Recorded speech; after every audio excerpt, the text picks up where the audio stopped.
ما هو ده الحلو اللي انت محتاجة تعمليه في الايام الحر، ومحتاجة تعمليه بسرعة وبكل سهولة، وتحسسيهم ان انت عملتي حلو وما حصلش، ولو جايلك ضيوف هيشرفك، وفي نفس الوقت طري يرطب على قلبك، وخطواته سهلة وبسيطة. تعالي ما اقولك عملت ايه. جبت جيلي كذا نوع بكذا طعم بكذا لون، اي نوع منهم بيحتاج لكوباية مية مغلية هندوب فيها باكت الجيلي. هندوبه كويس قوي، ونكون مجهزين نص كوباية مية ساقعة. بعد ما ندوب الجيلي كويس هنحط عليه نص كوباية المية الساقعة، ونقلبه تاني، وبعدين نفضيه في بولة او في علبة علشان هندخله التلاجة. ونجيب الطعم التاني هنعمله بنفس الطريقة، اي طعم منهم زي ما قلنا. عايزين كوباية مية مغلية من الكتل، نحطها ونقلب فيها الباكت الجيلي، ندوب الجيلي كويس قوي، وبعد كده ننزل بنص كوباية مية ساقعة. بحاول ان انا اخلي الجيلي بتاعي الوان مختلفة عشان يديني شكل حلو قوي في النهاية. عملت كل الالوان بتاعتي بنفس الطريقة، وفضيتها كلها في علب بنفس الشكل، وغطيت العلب بتاعتي زي ما انتي شفتي كده، ودخلتها التلاجة لحد تاني يوم تسقع كويس قوي. تاني يوم بقى جبت معايا 3 كوبايات ونص ميه، حطيت عليهم 5 معالق كبار من اللبن البودر، وقلبتهم كويس قوي. وهاجي بعد كده ازود كمان معلقه لبن بودر عشان حسيت ان هو قليل، وحطيت 4 معالق سكر كبار، وقلبتهم كويس. وحطيت رشه فانيليا سايله، عايزه تحطي فانيليا بودر مفيش مشكله، بس انا بحب نكهه الفانيليا السايله. دول 3 كوبايات ونص ميه زي ما اتفقنا. وهجيب بقى نص كوبايه ميه، وهقلب فيها الجيلاتين. الميه بتاعتي اللي هقلب فيها الجيلاتين تكون سخنه برضو مغليه من الكتل. هحط معايا 4 معالق كبار هرميه زي ما انت شايفه كده من الجيلاتين البودر النباتي، انا مش بحب الحيواني يا جماعه. بحط 4 معالق كده من الجيلاتين، وعليهم نص كوبايه ميه بتغلي زي ما انت شايفه، وهقلبهم كويس. هلاقي ان بيعمل تكتلات معايا، افضلي قلبي فيه لحد لما يدوب كويس قوي. وبعد كده هتلاقيه تقل معاكي، هخففه بشويه لبن من اللبن اللي انا حطيت عليه السكر والفانيليا جنبي ده.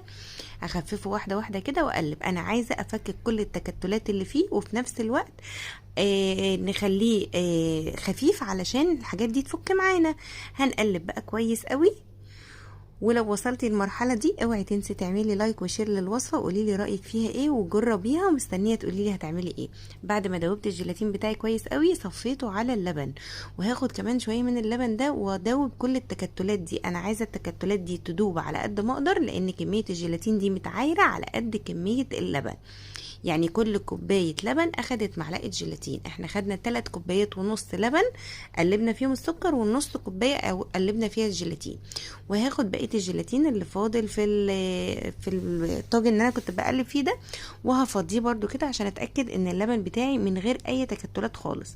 وهسيبه على جنب لما يبرد كويس، اكون انا طلعت الجيلي بتاعي من التلاجة، وقطعته بالشكل اللي انت شايفاه ده مربعات، واحده بالطول واحده بالعرض زي ما انت شايفه كده. هيدينا مكعبات تحسي ان هي عامله زي الجواهر. تقطعيها صغيره او كبيره زي ما انت عايزه. طبعا ما عندكيش العلب دي مفيش اي مشكله، اعملي في اي علب عندك في البيت او في اي بولات، مش هتقولك لا.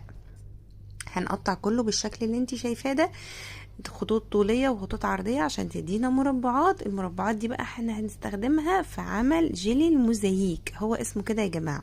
والوصفة دي على فكرة انا عاملاها على البيج بتاعتي على الفيسبوك من 2016. دي الالوان اللي انا عملتها كان اخضر وبرتقاني وفوشيا واحمر واصفر. الالوان دي كانت بصراحة رائعة. جبت البولة بتاعتي بقى او القالب اللي انا هعمل فيه، وحطيت فيه القوالب دي بشكل عشوائي، قصدي الجيلي ده بشكل عشوائي، وقلبته كده كويس، ونزلت عليه باللبن بالراحه. حسيت ان انا الجيلي المكعبات بتاعت الجيلي دي كتير، شلت منها شويه وحطيتهم في بولة تانية، وكملت عليهم اللبن بالشكل اللي انت شايفاه ده. وهدخله التلاجة لحد تاني يوم يتماسك تماما، ما تجيش ناحيته ابدا في نفس اليوم.